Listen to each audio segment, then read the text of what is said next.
Hello and welcome to the Random Thought Show. My name's Jacob Tober. And my name's Durham McInnes. On the show we talk about anything and everything in fitness, high performance and health. Hello and welcome back to another episode of the Random Thought Show. Hi guys.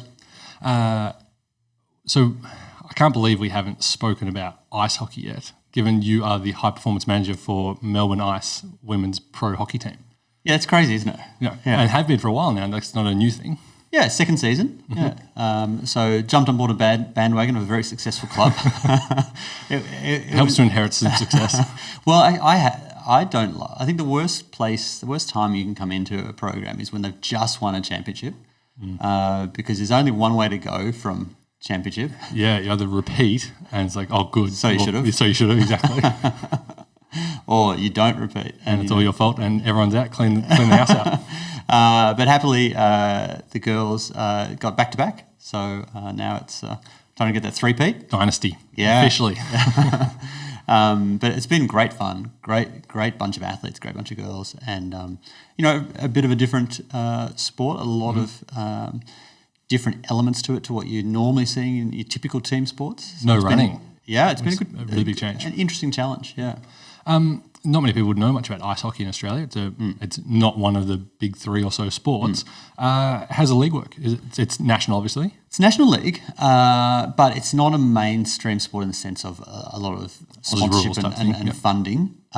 So the teams will play each other a few times a season, but there's big gaps in the schedule. It's this weird thing where you'll have a up to a 2-week gap between games. Right, just from scheduling, rostering and stuff. And how they run it for economic reasons, for financial reasons, what will happen is, say, Sydney will fly into Melbourne, and then on Saturday night they will play, and then on Sunday afternoon they'll play again. So you get your 2 games out of one trip. So a double header against the same team every time. Yeah, it's So it's presented a lot of interesting challenges in terms of you've got these periods of. And the other thing to mention is that ice time is at a premium because minutes on the ice actually cost a lot of money. So you can't get. It's not like you just go to a footy field or a basketball court or a run your field 400s and your sprints and your stuff. Yeah, it costs every second that you're on the ice costs, and so you've got relatively short windows of legitimate ice-based conditioning. So that combined with the heavy spikes of the back-to-back games and then the long gaps between creates for interesting challenges for managing bodies. Should we throw to an Iron Edge pro tip and then dive into those challenges? Yeah, because this pro tip will actually relate to... This is one of the things we do. Those challenges, yeah. I like it. Cool. Hey guys, Durham here with your Iron Edge pro tip. Today we're going to talk about resistance bands and their use for glute med. So there's a million different uses for these bands, but one of the best ones we think is putting it around your ankles. And then basically, we call it a reverse skater, and as the name suggests, you're going to just push back as though you're ice skating, but in reverse, trying to keep tension on the bands, feet staying relatively parallel to each other, and continuous tension as much as possible. So don't let too much rest as the foot comes in, just keep skating back and back. The beauty of this exercise is that unlike a lot of band exercises, with your lateral stuff and your forward stuff, it has pretty much zero TFL involvement, so you're really targeting the posterior fibers of glute med, which is a very important area to hit. We love them. Sets of 10, sets of 20, it really is up to you. But the main thing is not doing a drop step. So it's keeping the hips pointing relatively square and that tension on those external rotators of your hips. And we're back. So I think the first and biggest challenge is maintaining some level of body integrity so that you can cope with the deload from the ice and then the reload. So you've got to try and mimic the forces as best you can to keep the body really strong. You've got to stay ice ready, stay skate ready. Yeah. And that is the same old thing of you need to have the basic strength. That's an important ingredient. What's interesting about the ice hockey players is how they can be pretty banged up because if you're thinking of unnatural sports, it's right up there. The idea of strapping knives onto your feet and running around on a frozen river. What's the most unnatural sport in the world? That's a good question. The luge is pretty unnatural, but it's not. But like you're just still. You're not doing much. Not doing much. So it's not. in terms of unnatural forces on particular parts of your body that it won't cope well with, luge wouldn't be in my top 10. I think cricket fast bowling is pretty unusual. Cricket fast bowling, yeah. What's the stat? I got a tour of the new Deakin University Sports Science facility last week, Which is apparently pretty swish. I haven't seen it yet. Oh, it's Heard amazing. stories. Yeah, it's really good. It starts on a small little footprint and then expands. It starts with EP at the bottom and then expands out as it goes up. And the top floor, there's biomechanics stuff, and it's all state of the art. And it was really cool. And one of the academics there was talking about how they've got these great new G-force sensors that are much better, because the problem was that they max out at, I think, 16 times. Which is a lot of Gs. Yep. But what they found out was that fast bowlers were always maxing it out. So every fast bowler is 16. But actually, it turns out 20, 21, 25 or something yeah. ridiculous, yeah. Because that sudden placement of that first foot and then the translation of the kinetic energy. Tremendous forces. And then into the weird overhead twisting thing going on. So I reckon you'd be hard pressed to find something more unnatural than fast bowling. Because even baseball, even pitch, it's kind of similar to throwing a spear or something. Yeah, like it's a sort of specific version of spear throwing. A spear or a rock. Yeah. Was the cricket bowling, because of that overhead action, And the way they suddenly stop. and they sling it into the ground, is a lot different to a normal throw. And it's a weird rule that you've got to keep your arms straight. For those of you who don't know, it's you've got to run up to what we call the crease, which is what marks out the wicket. Stay with us. And then you jump, and then you land on the ground. After a 20-metre run-up, if you're a fast bowler. Yep. And then you are not allowed to straighten your arm as you... So your elbow has to stay at the same angle. Yeah, so there's certain degrees overhead as well, so you're not allowed to come out to the side like a baseball pitch would be. Otherwise, it's called chucking, and you get in trouble for that. very naughty. It's a no ball. It's a no ball, and you can potentially, they've had people go to labs and get them assessed to see whether they are in fact chucking or not. So yeah, it's something. So would it be, so for your top two, would it be cricket fast bowling and then ice hockey skating? Because that's a pretty unusual thing. I think so. And I think the way, it's not just that you're skating. So skating itself is relatively unnatural, but the idea that you've got this stick that you're pushing along the ground, so you're really hunched over, your pecs are tight, your thoracic's locked up, your hip flexors are tight. It's just a weird combo. So there's a lot of work to do, I think, in terms of leaning against the direction of the sport. So because a lot of what you do in the gym is, you want to improve the things that you do in your sports. If you're a basketball or volleyball, improve your jumping. If you're a skater, work on your glute med, stuff like that.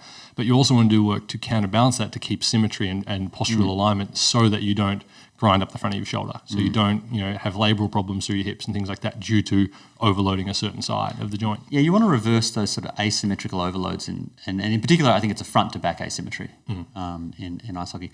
And it's just the sheer beating that the groin takes, because it's that constant pushing off, and then also the fact that people can we stay on the groin for a bit? Yeah. Because the groin's job really, in terms of, if we evolved to be cross-country runners, and running is, and sort of linear work is sort of how the human body works best, skating is really a series of lateral bounds. So it's a lateral push onto the ice each way. And so the groin's job in a running straight line sense is to stabilise the hip and work in a force couple with your glute med. But when you start going side to side with every single step and push, all of a sudden that groin is now not only stabilising but also producing force.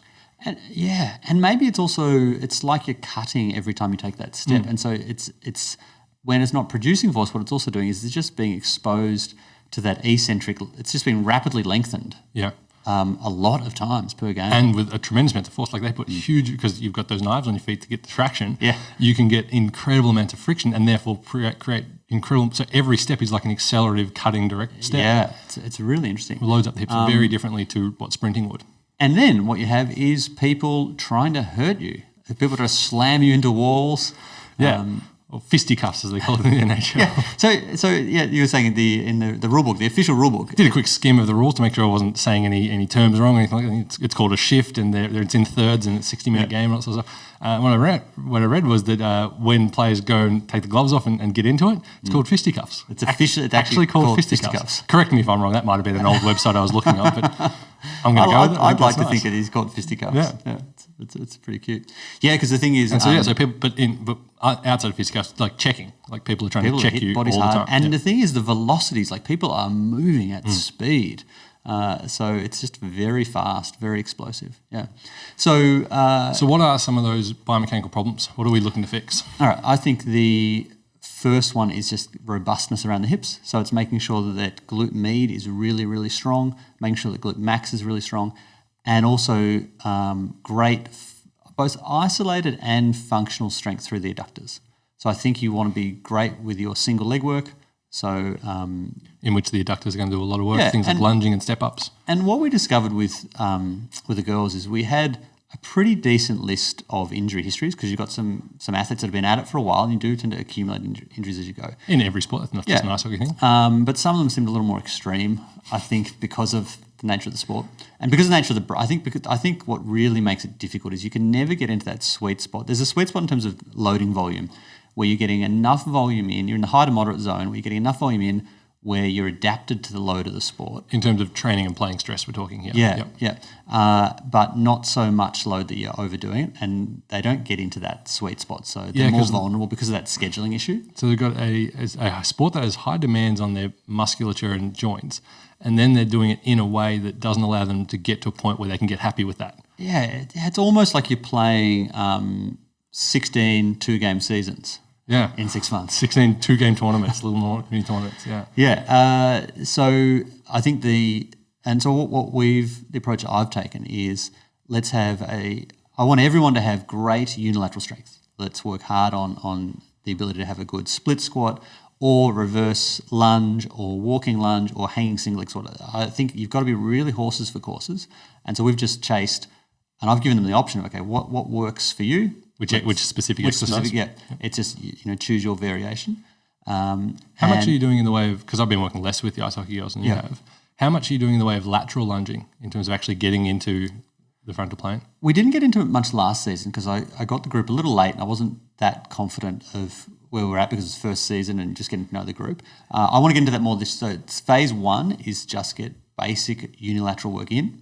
And then phase 2, we're going to vary out of that into more challenging movements. So definitely a little bit of lateral lunge stuff. Yep. Cool. Nobody likes lateral lunging. Yeah, I've started doing a bit of it with the utility roller just to get good at it and get comfortable. And it's just, I don't feel like I'm producing that much force as I would in, say, a reverse lunge or a split squat or a single leg squat. I just feel like it's a stretch on the adductor, not really so much loading. But I think that's probably still, it may well be a total waste of time for you and your sports needs. I don't really spend much time on ice. So. But I think that's the kind of thing you'd incorporate more in the warm-up. I wouldn't be expecting to get, because I don't want to waste that precious bang for buck time. Because if it's not going to be producing good force and good strength, then really you should just be getting like a 360-degree hip mobility session. So warming things up and loosening up and getting comfortable in those ranges. And getting some exposure at that length, some exposure to some level of strength stress in a lengthened position. I think that's the benefit you're going to get. Because that's where they're going to be at, the push-off. When they're propelling through the is it a gate cycle when you skate? It's called that. Still a gate cycle? Skate cycle. Skate cycle. Nice. Yeah, well, that's what it is, yeah. I should backtrack. So we've spent a lot of time on deep system stuff because they do tend to have tight sore backs because of the unnaturalness and tight hip flexors. So we've attended to that already. But once you've done all that stuff. Yeah, listen to any other episode we've ever done to learn about deep system, mobility where required, gentle foam rolling for multifidus. Yeah. Well, if you're following along, you know the drill. If you're not, go back. Assume we've done that, but let's talk. Yeah, let's get specific on hip stuff with ice hockey. Yeah, so unilateral strength, and then for some of them, for whatever reason, actually they're not quite ready for that, and it's just particularly we've got a really huge age range. Like 14 to 40. Really? Yeah. Yeah, it's a big age range. And so some of them let's just do a goblet squat. Let's just get you reaccustomed because they won't have always been doing lifting in the off season. Let's get you accustomed to some basic load through those muscles. And then it's disappointingly simple. So horizontal push. They were very strong on their push-ups. We put them through the paces last week and they smashed out some serious numbers with the push-ups, which is great. And then a row variation. My favourite for them is to do a squat row. I think that's just got so much bang for buck because you're getting a little bit of work through the quads. You're getting a little bit of non-axial loading through the lumbar spine, which I really like. Yeah, from a time and attention anti-flexion component. Yeah. Yeah, I think that prepares them very well for being, because they are in active flexion the whole game pretty much, so I think that's really good for it. And then some of them, inverted row, they can get their teeth into more, so they'll do a bit of that. And then some form of a hinge. But rowing's going to be really good to reverse some of that thoracic kyphosis they're getting during the games too. Yeah. They spend all game hunched over. Then a lot of them work as well, so they've got desk jobs. So they drive to training. They drive to training and train. They train and play in the docklands. Yep. So some of them will be out from the suburbs going into the city. So it's some of them coming in from Geelong. Yeah. Draws from quite wide. So that's a big amount of drive time as well. And so just correcting that to keep the shoulders happy, because they've got to create power through that shoulder when they slap the park. Yeah. So if you've got anterior shoulders overloaded because that shoulder joint's translated forward, we need to be correcting that and keeping things. And I think they've got to create power when they hit the puck, but also what I want is to strap on some muscle around those joints so that when they get slammed into the wall, there's a fair bit of structure around the shoulder as well. So because it needs that active structure. Yeah, and so you can't build that structure with an unhappy shoulder. So their rowing is directly increasing their ability to bench, and the benching is directly increasing their ability to both hit the puck but also take a hit because they've got a bit of muscle in their frame. Nice, yeah. And then we hit some form of a loaded hinge, and that's going to vary again. So RDLs, partial deadlifts, core lifts, single leg RDLs, landmine style RDLs. It really is whatever. Again, another horses for courses thing. Yeah, I just wanted to get something in that sort of area under the belt. And then the big one is, I think, in terms of the easy bang for buck, is Copenhagen's. Yep, a direct adductor load. Direct adductor load, hit that really hard. I just think that's great. Great insurance. We have a video on adductor progressions on our YouTube, I believe. Yeah, it's just literally me going through the exercises. Yeah, okay. I will find that link for everyone so you can, because Copenhagen is like the Nordic of the groin. Yeah. It's a very intense exercise, and the first time you do it, you will not enjoy it. In fact, every time you do it, you will not enjoy it. No one enjoys it. That's not going to change. But you want to make sure you progress to it appropriately so that you're not walking like a cowboy for 4 days after you do it the first time, because they will load you up. They will load you up. Have we told our basketballer bulletproof Copenhagen story? Yeah, we have. What was that in? When we talked about adductors. We haven't. I'll also link to that. We have an adductor. I'll hit it really quickly, but literally had an athlete who tore a groin. We rehabbed her, and this Copenhagen's were a major part of it. Basketballer, and then elite level, and then slipped over on a patch of sweat and did the splits and didn't tear the groin. And we credit a fair bit of that to the strength that she'd built up, the time under tension work on the Copenhagen's. Yeah. So Copenhagen's going to hit the inside. Copenhagen's. I wish I could decide. COPs. COPs. That's the way they get written on the program usually. Nords and COPs. Yeah. That's going to hit the adductors. So that's going to be probably enough. If you're doing some form of unilateral squat or unilateral lunge variation, plus your Copenhagen's. Plus a loaded hinge. That's going to be a lot of adductor hamstring loading. Yeah. What are we doing in terms of, let's stay isolated for a while, isolated exercises for the outside of the hip? So the reverse skater, which we talked about in the pro tip. Yep.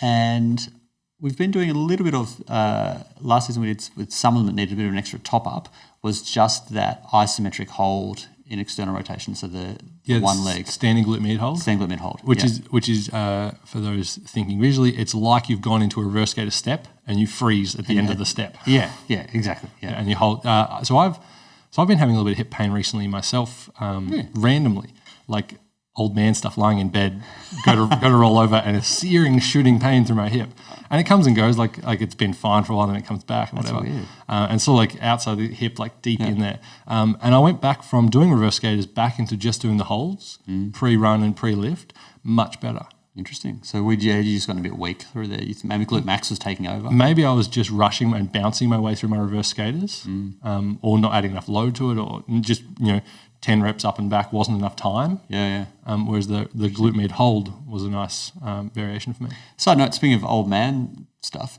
you and I were talking about how you get tremendous bang for buck out of your magnesium supplementation. Last 2 nights, I have taken a lift out of your book. I've taken an hour before bed. Oh, yeah, you're right. Because you were on capsules, weren't you? Yeah, and I maybe noticed a bit of a difference. I reckon you asked me about 3 times in the last few months. So powder's better because it's absorbed faster, isn't it? Yeah, that's why I go with the Durham. Okay. I was just thinking about it. Just getting my head around it. So you're on the powder now? On the powder. The Carusos? Yeah, the one that we sell here. And it's really good. So what I noticed is that I still woke up a couple of times because we were, young kids and you wake up every now and then. And we've got a dog next door, we've got a puppy next door that they won't keep in the house. The puppy lives outside. Oh, good. So when it meets possums, it just barks at them. Yeah, great. And our cat is scaring possums away, so they're all going to their house. Oh, good.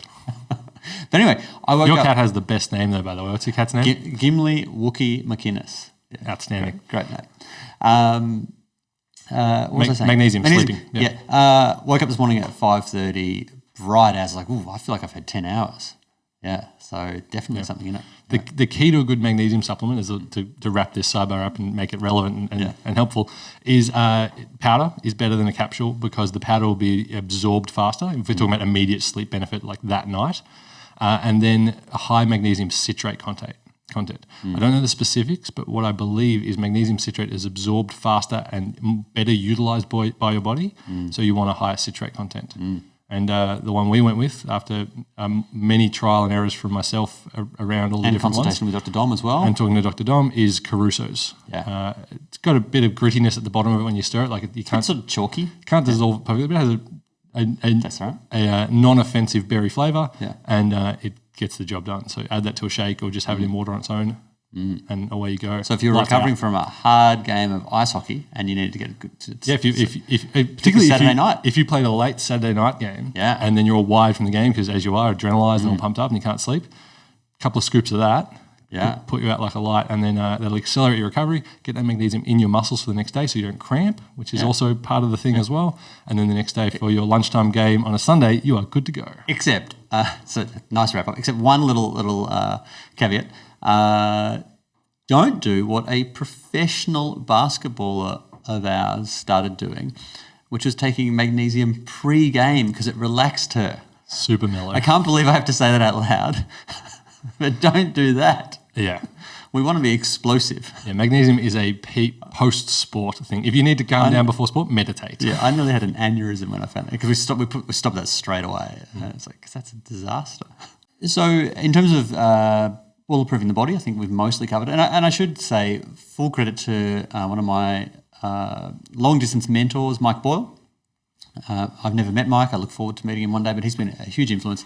And ice hockey was very much his thing. So although we only started working with ice hockey players last year, it's something that I have been... Well, and no, true, we'd been working with Riley prior to that as well. For quite a while. Yeah. And Riley is in the team and plays for Australia and is awesome. I'd actually been thinking about ice hockey because I'd read Mike's books and listened to his podcasts and so forth since 2004. So it's been a long time of thinking about it before I finally got. So we've been ready for an ice hockey team for over a decade. Just needed one.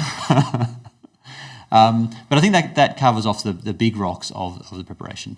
And then the next thing really is making sure you've got the engine. So having the appropriate energy system development in order to be able to really thrive and use that bulletproof explosive body to its fullest extent. And ice hockey is a very unique game in its energy system requirements. Yeah.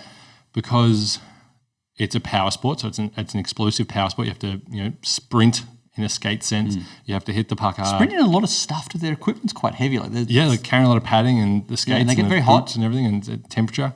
But also they do in ice hockey, if you're not aware, they have what's called a shift. So unlike in, say, basketball where your starting five is on and then one player comes out and the next one comes in and you slowly rotate your way through a team and the starting player might play 35 of the 40 minutes. So if you got a superstar, they're probably going to play pretty much close to the whole minute. In ice hockey, because it's so anaerobic and so demanding on your body, they actually have shifts where pretty much the whole team within the course of 2 or 3 minutes is rotated. It rotates very, very rapidly. It's kind of wholesale changes. So they have like a whole line. So all the backs will go off together and you'll have a 3-on-3 off situation. You'll have a 5-on-5 off situation. And so they play in sort of, it depends on the league, depending how deep your team is, all that sort of stuff, but anywhere from a 30 to a 90-second rotation and then a 2 or 3, maybe 4 minute rest. And you are going for it in that time. Those 90 seconds of hell for leather. Yeah. Hell for puck. Yeah. Hell for puck. Whatever a puck's made of. What is a puck made of? It's like a hardened rubber? Yep. Yeah. Hardened. Not sure. I'll have to ask our girls next time they're in. Yeah. I've never known what a puck was made of. Yeah. I've been to a game as well. Make a note. We're going to find that out. What is a puck made of? All right. Carry on. Energy systems. Keep going. Energy systems. So I think the trick is you want to train at a really high intensity. That we talked about the other week about that tendency to want to pace yourself, and you've got to fight that harder than anything when it comes to this stuff, because it's so easy to put all this work in and actually not hit the right level and not hit the right quality. Because 60 to 90 seconds is that 400 distance where it burns and it just, your legs just scream at you to stop. So you go, okay. Yeah. And that's the thing you want to fight so hard. And so we did a lot, we got a lot of mileage out of doing bike work and going really hard at it so we didn't do so much with the 8 and 12s. It was much more 30 on, 30 off, 45 on, 45 off, and then even some 15 on, 60 off, just to make sure you're kind of hitting. It's almost like, we talk about surfing the force velocity curve. It's almost like we need a word for surfing the intensity duration curve. I had this conversation with a footballer of ours the other day. He asked me about the sprinting. Can you make a note of that? We need a word. Maybe it's just surfing the energy systems. So I'm just going to write surfing the curve. But I was talking to a footballer of ours the other day in here, and he'd listened to the sprinting podcast and particularly paid close attention to the energy system. And he said, would it benefit me doing that long, slow stuff, like the building up the base stuff? And I said, well, what are you doing currently? So, doing my sprints, sort of 20 to 30 type work. I'm doing a long sort of threshold run where like a 3K for time, like 1K efforts type thing. And he said, could I do that? I said, yeah, maybe, like that, chuck the Netflix on, get on the bike or go for a run for 40 minutes easy would be fine. But what he was missing was that middle section, the stuff that is purely ice hockey, which is the read point for the story. So he was missing that sort of 300 to 400 metre efforts, those one lap on, one lap walk kind of stuff. It's like, actually, yeah, you could do the long, slow stuff and build up your broad base, but I think you'd actually get more benefit dumping more lactic acid and lactate into your system so that you get that high-end anaerobic enzyme type stress, which is what ice hockey needs to spend a lot of their time in, and then just a little bit above and below that. I think so, yeah. They need to really hit that stuff hard and pretty consistently so that they're compensating for the lack. Because, we talked the other week about how a sport, nothing can get you fit like playing the sport will. So stay bulletproof, just get out there and train consistently. We just don't quite have that luxury. So you've got to... can't get the ice time. Yeah, so and because it's got to hit it with other qualities. These athletes work as well as play the sport. So there's just time, like when they want to train, there's other teams, there's kids, there's skating going on. They can't just get out and do this. And having them run isn't a great idea because they're not very adept at running because they haven't trained for that much. They don't run that good. We were having Riley, who's a gun athlete. Like she's just an absolute Didn't she captain Australia? She may have. I feel like I should know that. So I think she did. Yeah. But either way, just outstanding athlete, strong, explosive, just tremendous. But when she started running, there's just none of that stretch shortening cycle stuff because her sport's just never developed that. It's not elastic in nature. Particularly not through the calves. Yeah. So I think this season though, we will do a lot more of that same stuff. One of the differences this year, we're very excited because now we're using Team Builder, so we can actually track everything a lot more. So it'll be a matter of really putting every single bit of work we want done is going to be in Team Builder, so we can really see more and track more and just track their fatigue levels and all that kind of thing. I think that's the not so secret weapon. The secret weapon is going to be your fartlek. Fartlek training. Yeah, the girls you're gonna have to make sure that you don't come to the gym the days. Oh no, I did. Training. Someone would just blame Davey. He put the ones and zeros together. He can get the blame. I think that's going to be that on the bike is going to be brilliant for them. So backtrack onto the interval stuff, the 30-30, 15-60 stuff. So Mike Boyle kind of invented that. If we want to tie things into him, because he was doing this with ice hockey's ages. He was doing this and he's going, why aren't you going for 5 mile runs and 30-minute sweat sessions? He was a real pioneer of this and stuff. His thing was like, how long is a shift? And they're like, 60 seconds. Well, and how long are they resting? Well, about 2 minutes. Well, we're going to do 60 seconds. 2 minutes. We're just going to mimic what they do in their sport. Yeah. And so he would do like the air bikes, like with the handles. Aerodyne bikes. Yeah. Assault bikes, whatever they call it. Yeah, those ones. And so he would have they're the ones where the resistance is, it's kind of like a fan. It's like air resistance. And the harder you push, the harder it is. Yeah, because the aerodynamic properties, it's just like the harder you go, the harder the wind resistance rises exponentially. Yeah. So, Yeah, and so he would do 30 on, 60 off, and so he would do stuff like that. And everyone was like, why aren't you doing it? It's like, that just, like, all that K is for not training the energy system they need. And as we've gone over time, it's just been, he's so blatantly right. But at the time, I remember when I first started listening to the Strength Coach podcast, he was talking about that, and everyone was kind of like, that's ridiculous. It's like, And his point was, and there's so many points of his that we have been able to take on and have just become common sense to us that we forget that they weren't always. And not that like 10, 15 years ago. Not that long ago. And one of them was that you're going to get your aerobic work anyway. You're getting the high intensity stuff in the rest periods. You're going to get some aerobic adaptations anyway. Yeah, as you come back down out of your interval, you'll dip into your aerobic section, stay there for 60 seconds, you'll ramp back up. So once you add up those seconds and you add up the seconds of high intensity, you've got them covered anyway. And his methodology was start with, let's say you're doing a 2-minute effort, start with 7 2-minute efforts at high intensity, and then the next week come back and do 8. Then 9. Rocket science. You know, like he just Really made it really simple, really scalable, and it was a way of actually getting genuine 100% efforts out of people to actually work, to get the right enzymes going in the right way. Amazingly effective. Yeah, really good. So I think that's I think there's your biomechanical bulletproofing We got to talk performance. Hang on, we got to talk about fartlek. That was And- a sidebar from fartlek. And then the fartlek. Yeah, Yes, so sorry. fartlek, we've created a timer in our interval timing app. It's free to get on both the app stores. And what the fartlek timer does is it gives you random efforts of hard, moderate, and easy in random arrangements. So you might do hard for 20 seconds, and then moderate for 60 seconds, and then easy for 40 seconds. And it just gives you in all different mumbo jumbo kind of order.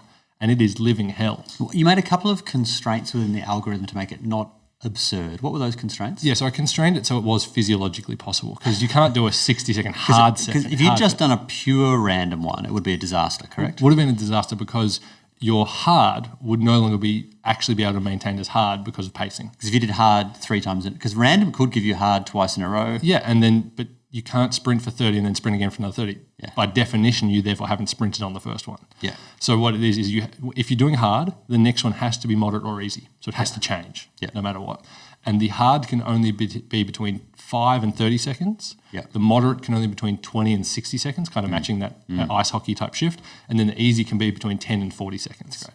So it's kind of built so that it's tough, but also physiologically possible and achieving those kind of adaptations. And what's nice about it is you think you're cruising, hard, easy, it's fine. And all of a sudden you go, where are the moderates? And it goes hard, moderate, hard, back to easy. So you have to hit the hards, but also when you come back off them, you're only coming back so far. And that's psychologically a very different thing to do on a bike because normally like sprint, rest. But all of a sudden, no, I've got to find that middle speed and hold that for 45 seconds and then I'm going up again. It teaches you how to recover on the go kind of thing. I think it's going to be great. Builds your mental toughness. And I can't think of a team it's going to suit better. Like it's going to fit that need so well for our girls, I reckon, because, that the 2-week gap between games, they can hit that really intensely and it will mimic as much as is humanly possible what those random chaotic loads are like. So, it's going to be a mainstay of the program. Yeah. Super psyched. And there's a nice little bug in there that's become a feature in that when you're doing the workout, you don't know how long you've got left. Oh, really? Because I couldn't find room on the screen to put a countdown timer or a count-up timer. That's cool. So when you're doing it, you start and you set it for 10 minutes or whatever, and you start, and nowhere on the screen does it say 8 minutes left, 7 minutes left. Wow. So you're just going until it says last round. Wow. And you're like, oh, this is fine to 5 minutes, then 7 minutes. Then when will this end? 8 minutes. And so, oh my God, this has got to be the last one. 60 more seconds. Oh my God. That's great. Because it says last round on the last one. So you know it's not the last round. You don't always know in sports when you just got to play to the siren. Yeah, think about Aussie rules. Like you don't always know when the clock's because it counts up. It doesn't count down. So yeah. I like that a lot. Very cool. And so those are, so you've got the musculoskeletal, the metabolic conditioning. And the isolated musculoskeletal within there as well. The sort of biomechanical flaws and weaknesses. Things. And then I just think it's attending to having good sort of hygiene around your recovery. So good foam rolling. I think it's particularly important to roll those hips out really because they're being put through such an odd sort of stress. So it's particularly important to roll them out heaps. Stretch out. And adductor rolling, which is something we don't do heaps of. Don't get a heap of, is something that's pretty important for your ice hockey. For them to keep. So just been good with that, and then thoracic mobility stuff as well. So I think you can get disproportionate bang for buck from a really dedicated warm up and cool down. I think that's a huge payoff as well. It's true for every sport, of course. I think it's true for every sport, but I feel like particularly good for this. And then it's a matter of just getting to sleep early. getting good recovery and that refueling between games. I think that's one of the things what we double headers are so challenging. Yeah, and because also the thing is with double headers is you play the team on the Saturday night or the Friday night, whatever it might be. Let's call it Saturday night and then Sunday. You play them, you beat them. They then come back with really something to prove the next. Because I'd much rather beat a team and then not see them again for 2 months. Yeah, because you don't want to beat. Because you beat. So Sydney comes down and you play them and you beat them 4-3 in a lucky game. And then, they make their readjustments and they're bitter. You don't want to go home with 2 losses. They can taste it. Yeah, they're going to come out and really attack. All of a sudden, the home court almost becomes a non-home court. Well, we had that the first 2 rounds of the WNBL season. So the Melbourne Boomers, the pro women's team. Yeah, so they went and beat Bendigo in Bendigo, and then the very next game, it was 3 days later, a week later, I think. Yeah, week 3 days later, it was we were home game against Bendigo, and so we're 2-0, which is great. But they were wanting it pretty badly. So yeah, it's tough. Yeah.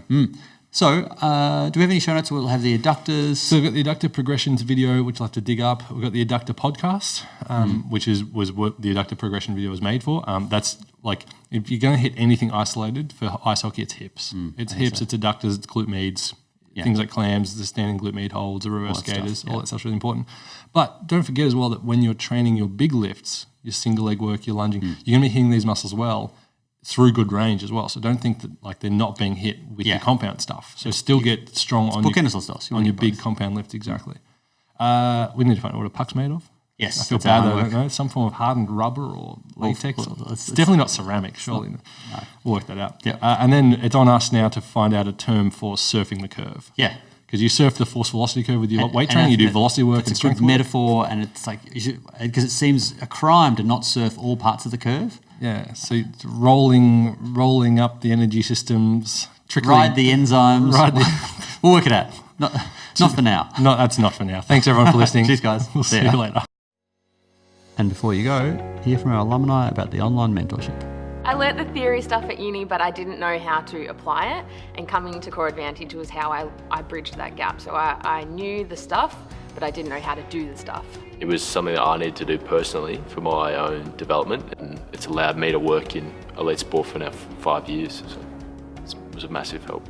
I think mentorship is really important, and being able to ask questions all the time, and the Core Advantage course allows that because there is a big team of people that you can ask questions. I get to train professional athletes every week, work really closely with professional athletes, which is awesome. A lot of the skills that I'm applying I learned through the program at Core Advantage.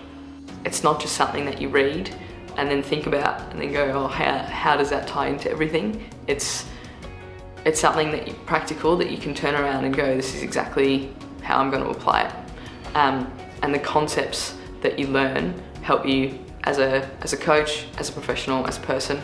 Yeah, it's awesome. Definitely go and do it. Semester 3 of the mentorship is now open. Apply at coreadvantage.training/mentorship.